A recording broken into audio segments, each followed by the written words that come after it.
Ultraman mana merupakan Ultraman kebanggaan kita? Jawapan ialah Ultraman Reboot. Ultraman Reboot berasal daripada planet Land of Light dan juga merupakan ahli daripada Galaxy Rescue Force.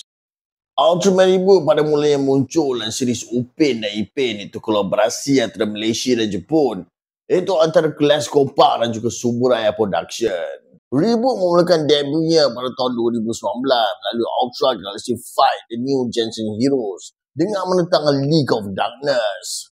Dalam The Absolute Conspiracy, kita mendapat tahu hubungan rapat dengan Sora, itu kawan rapatnya sejak kecil. Dalam mini series ini, beliau telah diselamatkan oleh para Ultra dan juga telah dilatih untuk menjadi pelindung galaksi.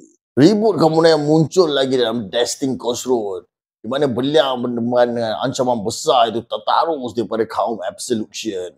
Kemudian muncul dalam series Ultraman Trigger. Dalam bantu Ultraman Trigger menentang Diavolo. Antara serangan-serangan Ultraman Reboot adalah Galaxium Blaster, Reboot Cutter and Strong Net.